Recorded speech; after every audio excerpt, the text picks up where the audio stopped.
to reach the world.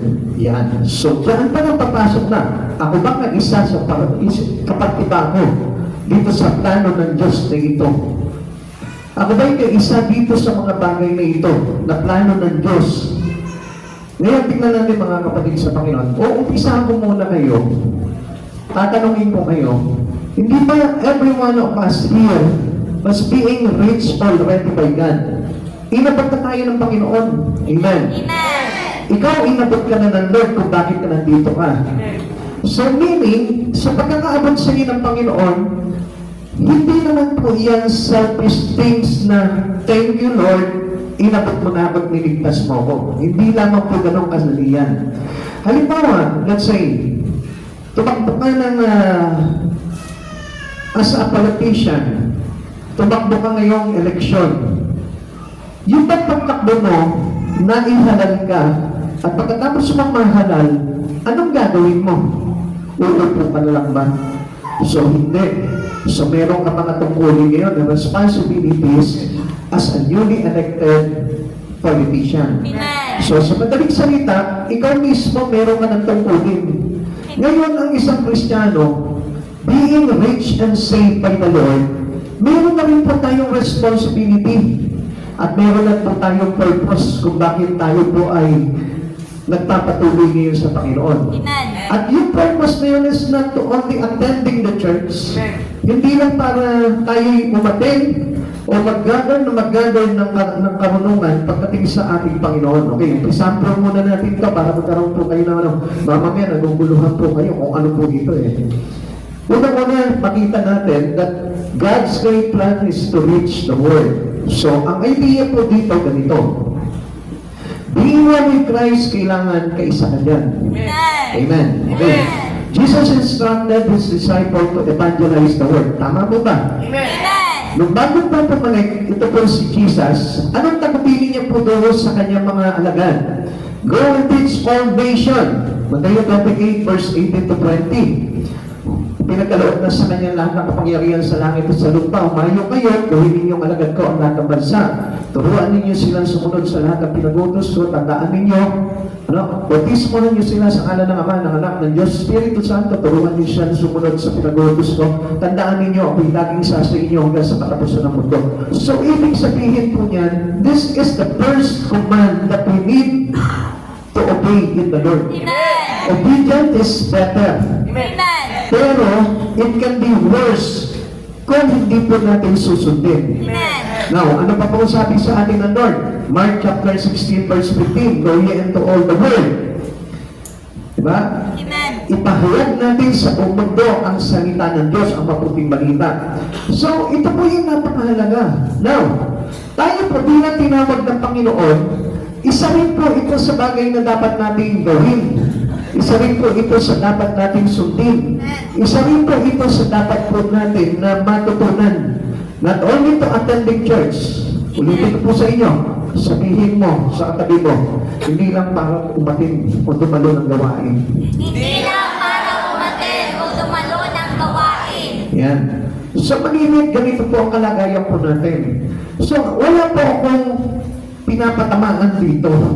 Pero ito po yung katotohanan. We are all a followers to Christ Jesus. As a follower to Christ Jesus, kaya nga tayo tinawag na Christian eh. So this is a new terminology of calling. Amen. So dati, ang tawag po nila, disciple. Kaya naging modern yung panahon, kaya tayo tinawag na Christian. Bilang followers of Christ. Now, ang nawawala po kasi sa atin bilang follower of Christ or Christian or disciple, ano yun? Ito pa yung madalas na nakalimutan po ng church. Ano yun? The church has largely forgotten its mission. Number one, ikaw na nakaupo ngayon dyan, meron ka ng mission. Amen. Masyado po tayo maging formal. At yung pagiging formal natin yun, nakabase na lang tayo sa maliit na kaisipan na kung saan nagsasabing, hindi naman yan ang calling ko eh. Hindi naman ako tinawag para humayo eh. Hindi naman ako tinawag para maging evangelista. Hindi naman ako si Heart Evangelista. Yun ang pagkakaalam natin. Kaya nga marami po, Kristiyano, simba lang ng simba. Amen. At hindi natin naiintindihan kung ano na po yung mga bagay na nakakalimutan natin. Di lang tayo tinawag ng Lord, tayo rin ay inatasan na magtawag. Meaning magligtas, mag-akay. Ito yung number one ngayon, na kung saan problema at nakalimutan ng mga churches po ngayon. Ang daming mga mega churches, ang daming mga church na malalaki yung kanilang miyembro, malalaki yung kanilang pamilya, pero still hindi gumagawa sa Panginoon. Amen. Come on. Sabihin mo sa katabi mo, gumagawa ka ba? Gumagawa ka ba? O iba lagi ang ginagawa natin. Ano po? Hindi tayo nakabasig talaga doon sa mission. Kaya nga sabi nga po natin, we need to be a part of these great plans of God to reach the world. Now, ito yung napakalaking nakalimutan na ng church. Ano po ngayon yung nagiging focus po ng mga church ngayon? Giving attention to the lesser thing. Yung mga bagay na hindi naman talaga yun ang plano ng Panginoon. Amen. Kundi ito po ay mga sakay lamang, yung mga pinopokusan natin inside the church. Okay, what are those things? Running the corporation, raising money, building, etc. Yan yung mga ganyan. Pero nakalimutan po natin yung pag-aakay ng kaluluwa. Amen. To reach the word, to reach the people of all the world. You go, therefore, there is little church growth. Kaya nga, alam nyo, kahit ang mga Kristiyano ngayon, hindi lumalago. So, huwag tayong bumase sa church member, no? Sa the size of the members of the church. Huwag tayong bumase nun. Kahit na ilan lang po tayo dito, ang pinapahalagahan ng Panginoon dito, yung paglago mo. Bilang tayo yung church. Amen. Ngayon kaya hindi tayo lumalago kasi hindi tayo humahayo. At alam niyo po ba kung ano yung connection po nito kung bakit hindi tayo lumalago? Hindi natin talagang totoong natututunan yung bagay na naranasan ni Jesus. Amen? Amen. Sa isang banda, natutunan lang natin doon just to listen the word. Sa pakikinig lang natin ng salita. Pero by experiencing to go in all nation, hindi natin nagawa yun. Kaya wala pong, kumbaga parang walang katotohanan lahat ng natutunan ng bawat Kristiyano. Amen. Kasi we need to do an action. Para lumago po yung espiritu natin, ginagawa po natin yung first command ng Lord para sa mga tagasunod niya. Most church growth result from trading ship. Ang nangyayari, ganun na lamang po. Nagpapalitan na lang ang bawat church. Tanungin mo yung isa, galing doon sa church, tapos yung galing naman dito, nagpunta naman doon. Kaya ngayon, lipat-lipat na lang, palitan na lang. Walang natututunan. Alam niyo kung bakit? Kasi walang malasakit sa kaluluwa. Amen. Kapag ang isang tao natutunan niyang humayo, doon niya ngayon makikita kung ano talaga yung puso na meron sa Kristo kung bakit ikaw nandito ka ngayon. Doon ka makikita ngayon yung umangkay sa iyo kung anong puso meron siya. Kaya nga sa atin hindi mahalaga yun eh. Inakay ka ni sister, inakay ka ni brother, hindi naging mahalaga sa atin yung bakit eh. Ano sa akin yun? Alam niyo kung bakit wala lang sa inyo? Kasi hindi niyo nga naranasan. You learn from the words, but not learn from action. Ang nangyari sa atin, nalaman lamang po natin sa salitang itinuturo sa atin, pero hindi natin na ipabuhay, hindi natin nagawa yung bagay na nalaman natin sa salita ng Diyos. Kaya ngayon, hindi talaga tumatak sa puso, hindi naramdaman talaga ng todo. Kaya anong nangyari? Mali at hindi lumalago yung pagiging Kristiyano natin. Now, alam nyo kung ito, ginagawa nyo ito, doon yung malalaman ngayon, ganun pala yung pakiramdam ni brother, nung inaakay niya ako. Ganun pala yung pakiramdam ni sister, kaya pala nasasaktan siya kapag tinatamad ako. Ganun pala yung nararamdaman ni pastor kapag uma-absent tayo sa church. Kapatid sa Panginoon, hindi nyo nararamdaman yun kasi nga, hindi naging mahalaga sa inyo yung command ng Lord na go in all nation. Amen. Teach them. Baptize them. Yun yung hindi natin nadala at natatak sa puso po natin. Kaya ano nangyari? Hindi naging mahalaga even our church. Kaya nga, makikita nyo, pag churchin mo ng Wednesday, hindi dadalo. Basta ako, Sunday lang ako.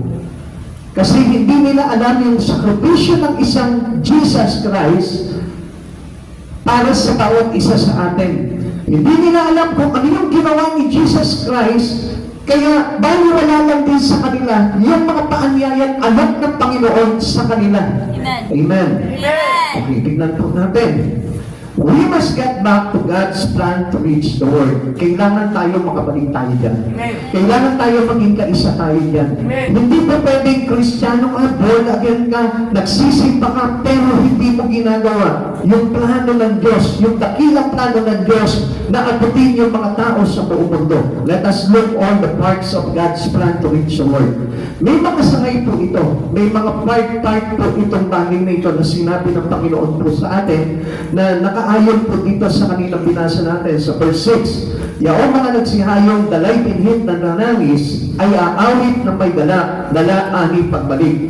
Unang-unang part ng great plan to reach the world.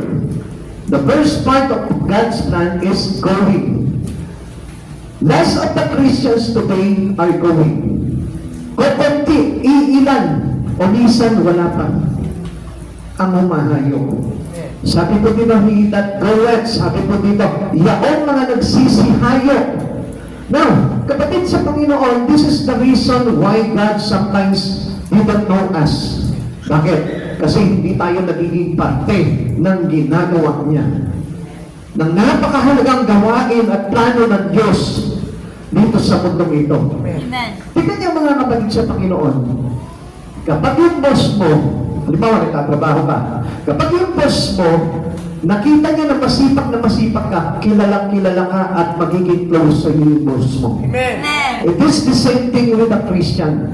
Sometimes, ang isang Kristiyano, akala niya kilala na siya ng Diyos, akala niya close na siya sa Diyos, pero itong plano ng Diyos na ito na hindi niya masuportahan, ang hindi niya alam, nagpapalayo sa kanyang ugnayan sa Panginoon. Amen. The more we go, the more God close to us. Kasi ano sabi po nung kanina, Mateo 28, lagi ninyong tandaan, ako'y isa sa inyo hanggang sa katapusan ng sanlibutan. Sino yung pinagwikaan niya? Those disciples who willing to go. Amen? Yung mga disipulo niya, yung mga alagad niya, na inatasan niyang humayo sa buong mundo. Ang sabi niya, ako'y laging isa sa inyo. So meaning the closeness of that person, of that disciple to Jesus was there. Nandun, nakapaloob. Kaya nga kapag pala tayo, humahayo tayo, we go in all nation, we go in every town, we go in every barangay, nagiging close pala tayo sa Panginoon. At kapag tayo close sa Panginoon, nagiging malago yung ating espiritu. Doon tayo nagkakaroon ng tinatawag na spiritual growth, relationship growth, knowing to God, grow, lahat po yun, lumalago po sa atin yun. Kaya tingnan nyo, yung pati yung pagpapahalaga natin sa church, pagpapahalaga natin sa kapatiran, pagpapahalaga natin sa mga bagay na ginagawa natin, wala, absent. Amen? Kaya kung mapapansin po natin, parang sa ating bagay wala na. Hindi natin napapahalagahan kung sino yung umakay sa atin. Hindi natin pinapahalagahan kung sino yung nag-aalaga sa atin. Hindi natin pinapahalagahan kung sino yung nagtuturo sa atin. Amen. Kaya nga kapatid sa Panginoon, alam niyo para maging mahalaga sa iyo yung mga bagay-bagay sa Panginoon, you must go. Hindi umalis dito sa church na ito. Kundi tayo lahat kailangan umayo. Amen. Amen. Amen. Kaya kung papansinin mo, bibilang ka ngayon dito sa iilan lang tayo dito, bibilangin mo yung humahayo, minsan hindi pa mangangalahati. Taas ang kamay ng mga humahayo. Huwag na. Kasi makikita natin na karamihan po talaga hindi humahayo. Kapatid sa Panginoon, this is no exemption. Lahat tayo inatasan bilang disciple ni Christ. Lahat tayo inatasan tayo na humayo tayo at magmalasakit tayo sa mga kaluluwa.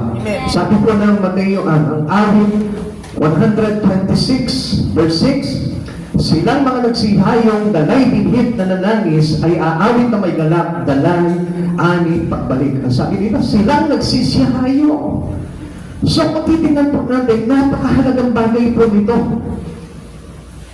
At dito po sa paghayo na ito, dito tayong mas lalong nakikilala ng Diyos. Yung mga humahayo, kilala ka ng Lord. Yung mga nakakaakay, yung mga nakakapagdala talaga sa Panginoon, kilala ka ng Panginoon. Kaya ano po sabi po ng Biblia?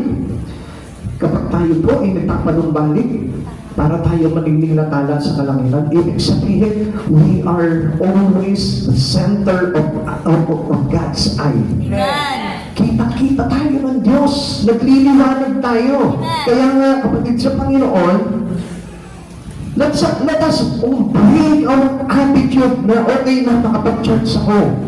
Okay na nagpapasa ako ng Bible. It is only useless. Kahit makinig ka na makinig ng salita ng Diyos, kung hindi natin susundin ito as a disciple of Christ, as a follower of Christ, bago wala lahat po yung mga bagay na ginagawa natin. Kaya nga sabi ko nga po sa inyo, ang Panginoon po talaga, pag tinawag tayo ng Panginoon, you must admit, oh, to Jesus. Amen.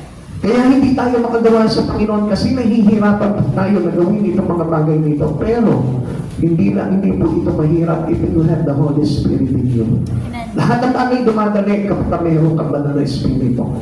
Like to Paul, naging madali sa kanya ang lahat ng bagay kasi bakit? Because he has the Holy Spirit. Mamaya, dadaanan po natin yan. It is easier to do almost anything else in the church. Di ba? Meron mga bagay na madali lang na pagkakakala natin. Ito na yung talagang tungkulin natin. Pero ang hindi po natin maintindihan po dito, hindi po ito yung talagang gusto ng Diyos para sa atin. Is yes to serve on the Word. Yung bang halimbawa, kaisa ka ng board members or board of trustees ng church na ito, is to give money to send others. Di ba? Mas madaling gawin nito mga bagay nito. Is to nitpick and grumble. Yung pamimili ka lang ng gugustuhin mong gagawin. And then, pero nagre-reklamo pa. Amen? Minsan, pipili mo, ay, ako na nagagawa nito. Pero may reklamo pa. Pero alam niyo po, itong mga alagad na ito, hindi sila nagreklamo. Kahit na nakabanda po sa kanila ng mga panahon na yun, kamatayan, pagkapilanggo, pabubugbog, hindi sila nagreklamo dahil we chose to obey the command of God. Amen. When we choose to obey the command of God and be a part of a great plan to reach the world to God, kapatid sa Panginoon, I tell you, there is an assurance, a great assurance in the future. At doon po tayo talagang mas lalo tayong higit na natututo pagdating sa mga bagay sa Panginoon. It's there to be part of a function than to get into action. Ayan. Minsan, di ba, parang, okay, let's join the group. Okay, kasama na ako, involved na ako dito sa church ito. Kaya lang, in action, doon tayo missing. Doon tayo nawawala. Doon sa mga bagay na ginagawa na talagang napakahalaga, like yung paghayo, yung pag-aakay, doon tayo nawawala. At yun pa naman yung pinakamahalaga na hinahanap talaga ni Christ sa isang follower niya. Amen. Yung paghayo, because that was the number one that we recognize a Christian having the Holy Spirit. Yung paghayo. Lagi natin tandaan, ang isang taong humahayo to save soul or to win soul has the Holy Spirit in them. Kaya nga kapatid sa Panginoon, huwag mong sabihin that I have the Holy Spirit pero itong bagay nito yung walang pitak sa puso mo. Yung pag-aakay, kapag walang pitak sa puso mo, ang ibig sabihin, there is no Holy Spirit dwelling in you. Amen. Maybe the Holy Spirit is outside of you. Okay, nag-guide ka pa rin, kaya outside. Pero, ang tendency po nito, hindi ka nga makommand ng todo. Ikaw pa rin yung nasusunod. Pero, when the Holy Spirit is inside of you, makita mo, pag sinabi ng Holy Spirit, punta ka doon sa bayan na yun. Mayroon akong papakatakbo doon. Nakita niyo po yung mga alagad? Ano sabi nila? Mayroong nagpunta ng Asia, mayroong nagpunta ng Istimor, mayroong nagpunta po sa Grego, mayroong nagpunta sa Roma. Iba-iba yung mga direksyon na pinuntahan nila. Nagkaroon po sila ng bahagi, bawat isa, doon sa plano ng Diyos para abutin ang buong mundo. Now, tayo, kung minsan, yung pinupuntahan natin is out of the Holy Spirit lead. Amen. Amen. Amen. Kaya nga, itong banal na Espiritu na ito, once that dwell upon you, ito yung maglilid sa iyo. Oh, meron akong papakapag sa iyo doon. Meron akong papaakay sa iyo doon. Kaya active na active yung Espiritu natin to go. Kaya most of the Christians today, they don't understand how important to go. Amen. To reach the world, to reach all the people around us. Kaya nga, napakadali lang mag-involve sa isang grupo eh. Pero ang problema, pag-action na at paggawa na talaga itong ipinapagawa sa atin ng Panginoon, doon tayo nawawala. When the church begin to grow, it begins to grow. Kaya, alam nyo, mga kapatid sa Panginoon, let us all be magkaroon tayo ng, kumbaga, parang talagang totoong pananaw sa mga bagay nito. At ano ba yung dapat na makita natin dito? Yung bang tayo'y hindi lalago kung hindi natin sinusunod yung bagay na ginawa ng ating Panginoong Jesucristo. Kaya nga po, alam nyo, pag hindi po tayo marunong humayo, hindi mo makaranasan yung mga bagay na dapat mong matutunan. Amen. Kapatid, mas natututo tayo into action. Amen. Kaya nga, yung experience natin, napakahalaga po niyan. Kaya nga nakakatuwa, alam nyo, natatanda ako po ng araw, kung saan po kami dinadala, kung saan po kami iniiwan, para lamang po mag-share, mag-evangelize. Minsan dadalhin ako ng tita ko doon sa lugar na gano'n, tapos iiwanan ako, babalikan ako pagkahapon na. Dadalhin kami sa Luneta, tapos yung mga nakaupo doon, sisharean namin, dadalhin kami doon sa lugar. Minsan nga, pinasok ko pa po yung simbahang Katoliko, habang sila po ay nagkakarismatic, pinag-share po ako doon, in-underground namin po. Nanginginig ang tuhod ko, nalalabig ako kasi natatakot ako. Pero sabi ko sa Holy Spirit, Lord, please help me to do my job accordingly sa leading mo. Nag-share ako doon, nakinig naman sila. Tapos, sabi ko baka may magalit dito. Bakit wala si Father? Yung pala natin sa likod si Father, nakikinig din. Kapatid sa Panginoon, medyo ang pagtawag sa atin ng Panginoon is not only to attending service. Alam nyo, minsan ang gagaling natin mag-worship. Pero alam niyo po ba kung anong ibig sabihin ng worship? Worship is the invitations of one person to the Holy Spirit of God. Kasi once na tayo po nag-worship, the coming of the presence of God will be on us. Kaya lang, ang pinagtataka ko, magaling tayo mag-worship, pero where's the Holy Spirit? Bakit wala yung Holy Spirit? That's supposed to be, the Holy Spirit is telling us what we need to do. Kung ano yung bagay na gagawin natin. Alam niyo, dapat ka lang, tingnan niyo ha. Nung yung po mga alagad niya, naghintay po sila sa upper room, hinintay nila yung pagbaba ng banal na Espiritu Santo. Tapos, tatandaan niyo po ba? Nung pababa na yung banal na Espiritu Santo, ano pa nangyari? Biglang kumulong ng malakas, di ba?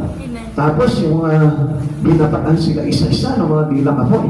At pagkatapos po nun, napuspos po sila ng banal na Espiritu at naging active sila, naging bold sila, naging matapang sila, at nagkanya-kanya silang hayo, nagpahayag sila. Kapatid, yun ang ibig sabihin mo nun.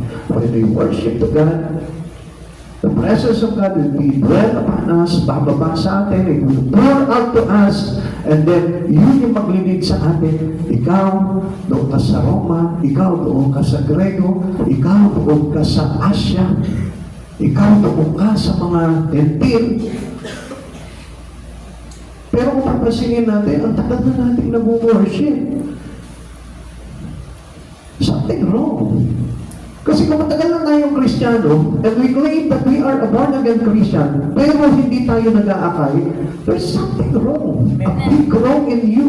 Amen. Kasi wala pang espiritu ng tamad eh. That was not of Christ Jesus, that spirit. Kahit na sabihin mo, okay, you are not joining with our group here to grow outside. Mayroon ka namang personal growing eh. Ikaw mismo, may mga kamag-anak ka, sabi ko nga, mayroon ka mga kapitbahay. And then, hayuan mo sila. Akayin mo sila, dalhin mo sila sa church. Ayun na po yun. Kaya lang, kung isa sa atin, hindi na rin po talaga pinagtsatsaga ang gawin yung mga bagay na yun. Amen? Amen. Intindihan natin? Amen. Okay, the second part of God's plan is weeping. Ilan ang pa sa atin na umiiyak pagdating sa mga kaluluwa? Kaya nga po, sabi ko nga po sa inyo, napakahalaga na humahayo tayo para maramdaman ng puso mo na iniiyakan po talaga ang mga kaluluwa. Iniiyakan po talaga. At hindi po pag-pray na talagang tayo mismo, wala tayong pakialam. Yung kapag halimbawa, let's say, minawala. Okay lang sa'yo, bahala ka sila, nawala sila eh, lumipot sila, o kung saan sila magpunta. Hindi po gano'n eh. When you have the Holy Spirit, ikaw mismo masasaktan ka. Bakit? Kasi ikaw mismo, having that Spirit is the Spirit of God, of Jesus. Kaya kung ano yung nararamdaman ni Jesus, meron ka eh. Mararamdaman mo din yun. Amen. Kasi if you have Jesus in you, kapag halimbawa, yung inakay mo nawala, ang sakit yun nun. Amen. Kasi yung Espiritu ni Jesus nasa iyo eh. Alam niyo po ba, si Pablo kaya iniyakan niya ng iniyakan yung mga kababayan niya, ng mga Hudyo? Kasi nga nasumasa kanya si Jesus at naranasan niya kung paano siya isave ni Jesus. Amen. Na alam naman po natin kung ano po talaga si Pablo. At pagkatapos po nun, mabago yung buhay niya, naramdaman niya, ibig sabihin nun, he has already the Holy Spirit. He has already the Spirit of God. Now, sabi natin, born-again tayo. Sabi natin, Christian tayo. Pero bakit parang wala kang pakialam doon sa mga kasama mo? Kahit wala sila, hindi mo sila maisama.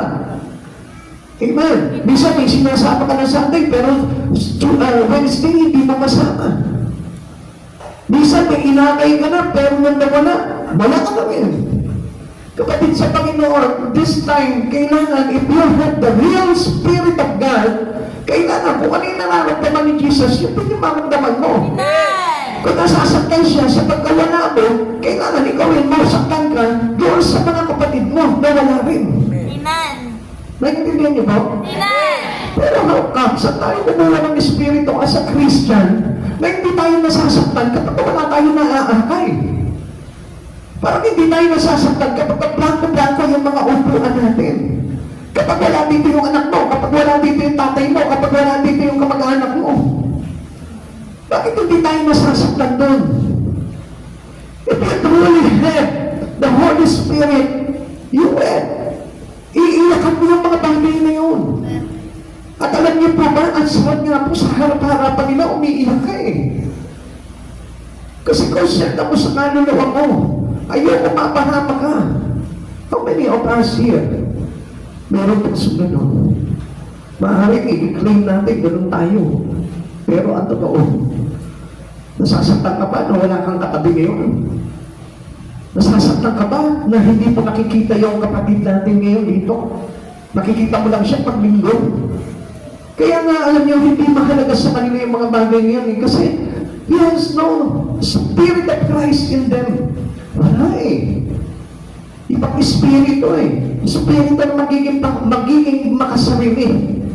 Na gusto lang yung sarili niya lang ang maligtas. Pero wala siyang pakialam sa iba.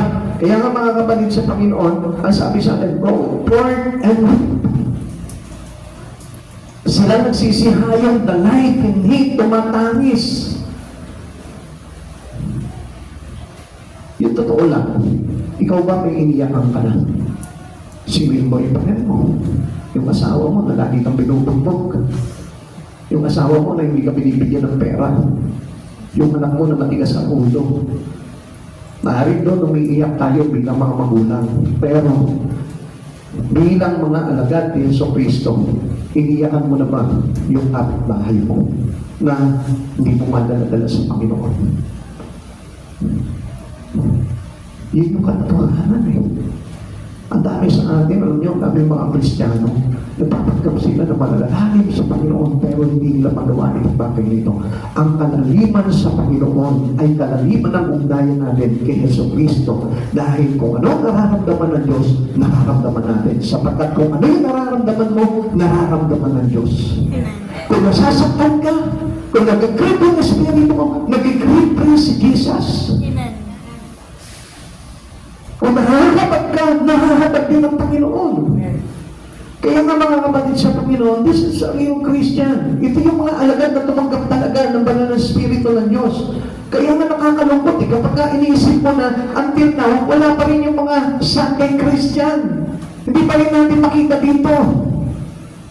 Kaya nga mga kapatid sa Panginoon, alam niyo po ba, na kami po, hindi namin binibitawan talaga sa panalangin yung mga tao na yung Lord, isang araw kasama namin sila every Wednesday. Lord, isang araw kasama namin sila intercessory. Lord, isang araw kasama namin sila humahayo, nag-i-street preaching. Yan yung lagi sinisigaw namin sa prayer.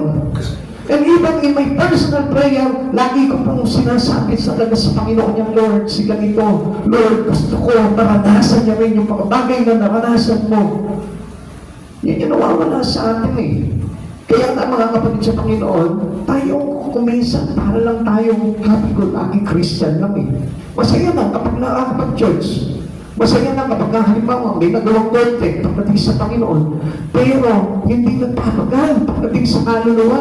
Kasi ang gusto talaga ng Lord, yung tayo mismo bilang mga alagad niya, kailangan mayroon tayong simpatya. Mayroon tayo itong mga deep dealing with the people lost.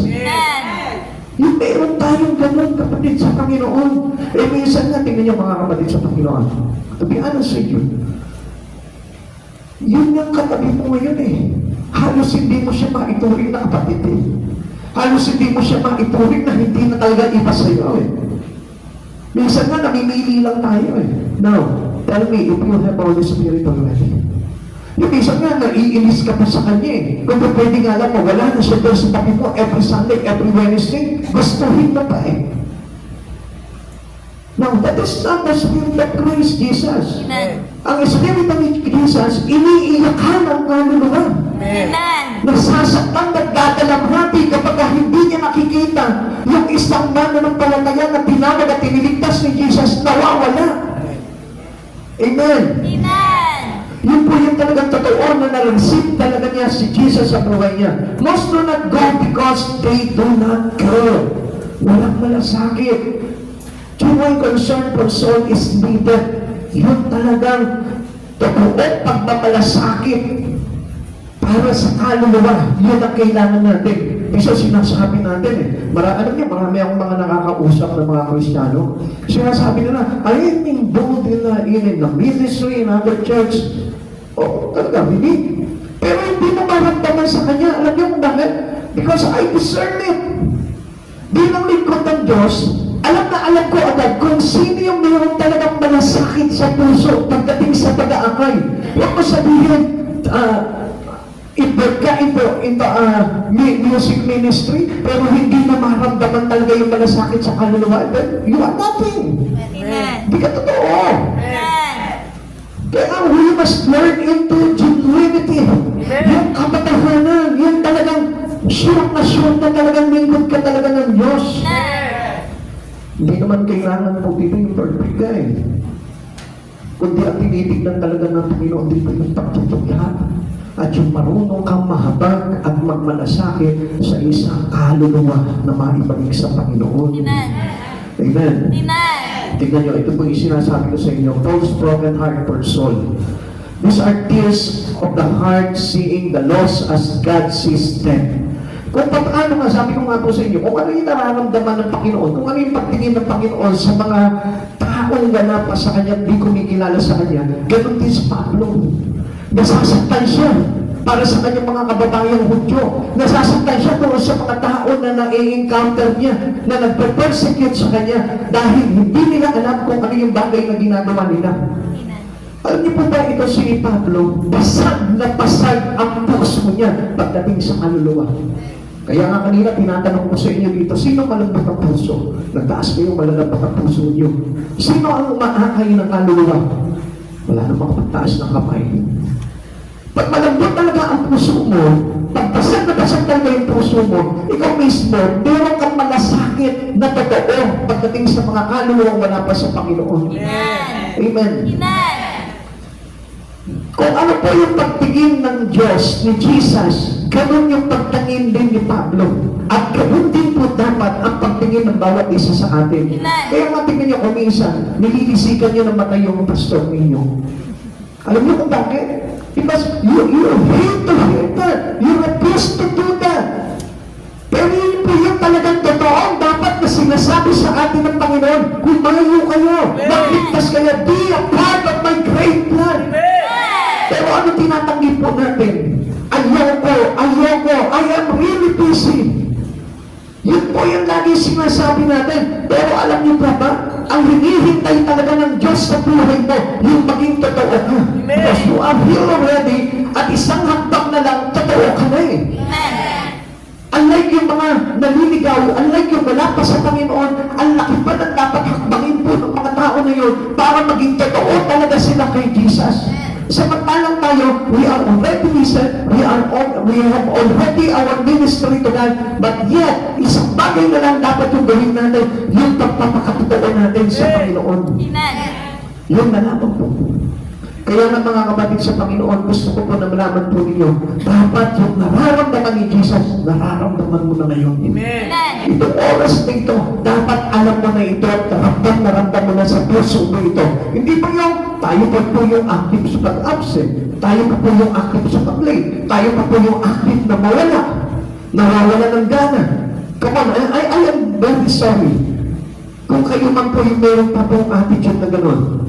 Because I want every one of us, kung ano yung sinasabi sa akin ng Panginoon, na tayo magpakatotoo sa Panginoon, we must build it with God. Amen.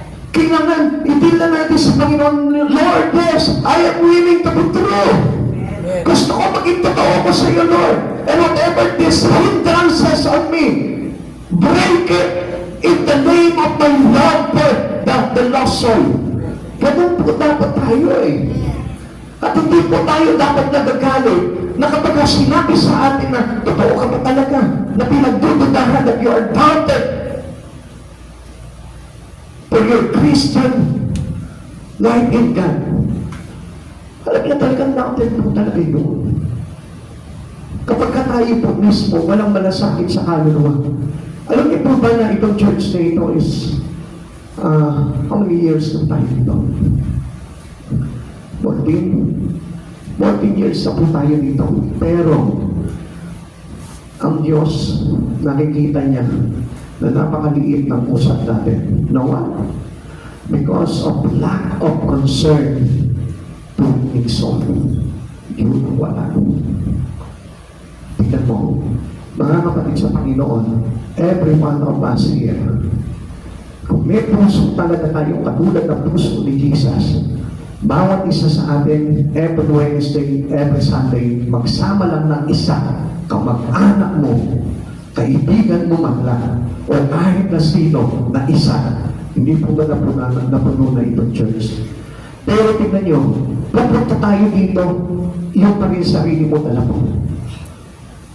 So, ano ba si Jesus?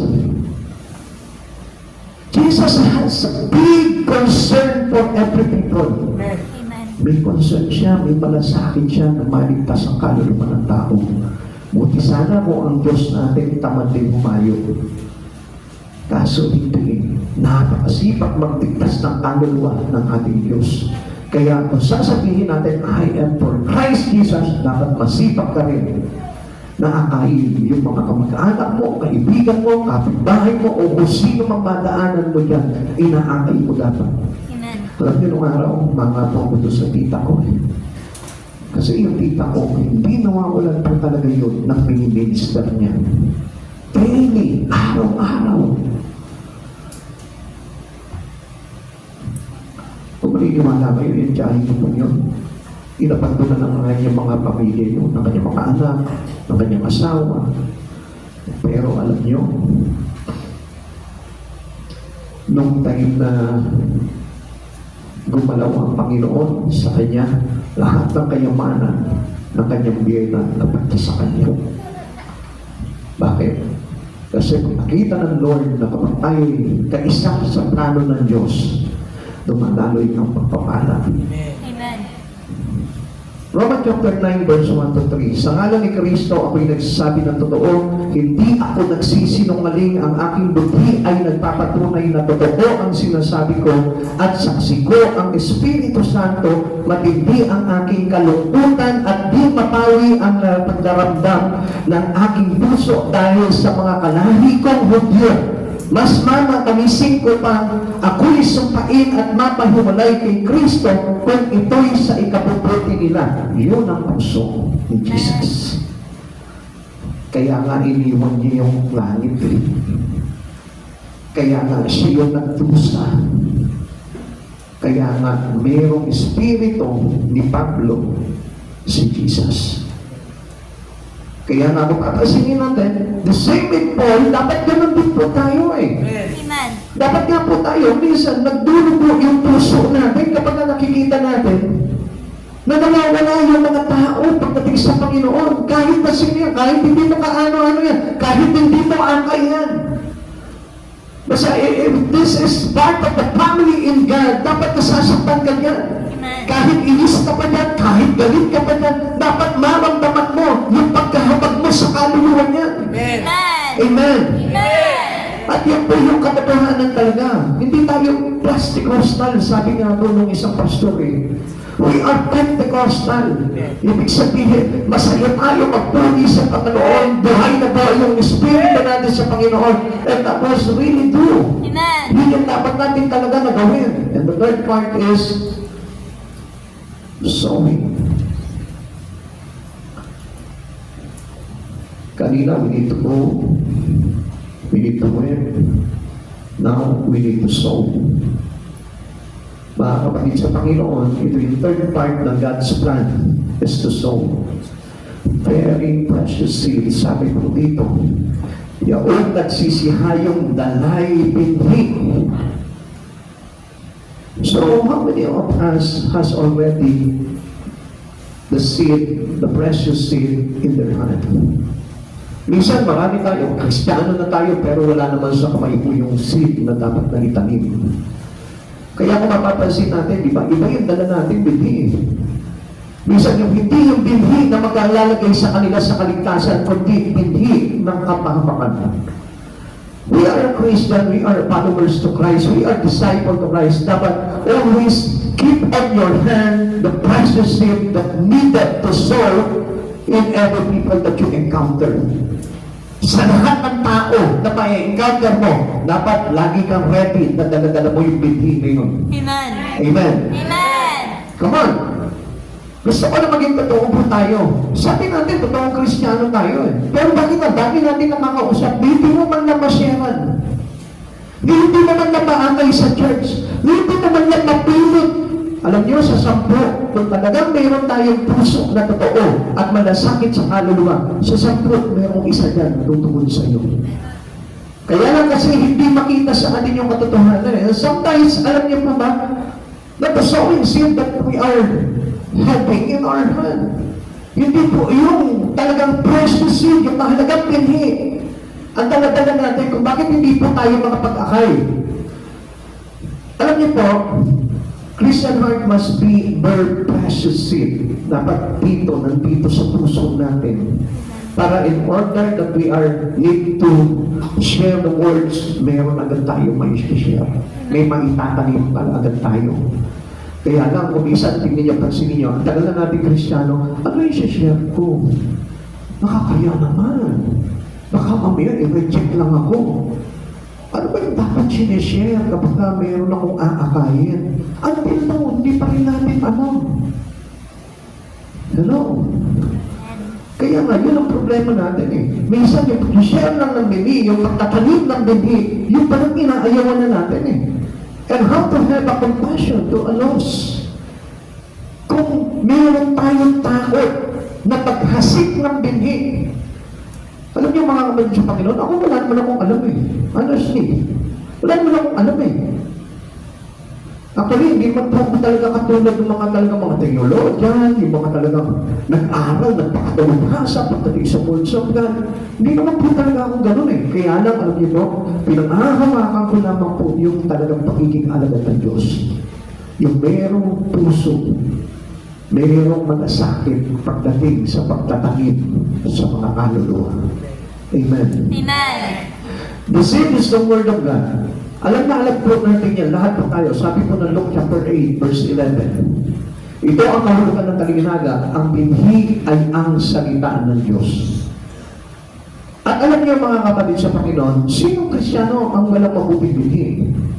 Lahat dapat ng mga Kristiyano, if you know Christ Jesus, if you are having the Spirit of Christ, dapat puno-puno ka ng mga mahalagang binhi dito sa puso mo. Eh kung minsan, iba lang yung dala ng puso natin eh. Ano yung dala ng puso natin? Anong binhi yun? Binhi ng sama ng loob. Doon tayo na umakaw. Binhi ng galit. Binhi ng mga alalahanin. Yun ang nakatangin dito sa puso natin. And not the precious seed. The words of God. Supposed to be, dapat yung po yung meron tayo sa puso natin. Yung salita ng Diyos. Jesus in the parable of the sower. Diba pinakita po sa atin kung paano yung pagtatanim ng bumi? Merong natanim po sa taing-daan. Merong natanim doon sa batuhan. Merong natanim doon sa dawagan o doon sa mga matininig. And some seed fell on good soil and brought forth fruit. Meron naman natanim sa matabang lupa at nabunga. Amen? Amen. So kapatid sa Panginoon, lahat yan ay uri ng pagtatanim. Pero it must be sown into a good soil, doon sa matabang lupa. At yun nga po yung nagiging bunga. Amen. Yung makapagligtas tayo ng kaluluwa. Lahat po itong pagtatanim na ito,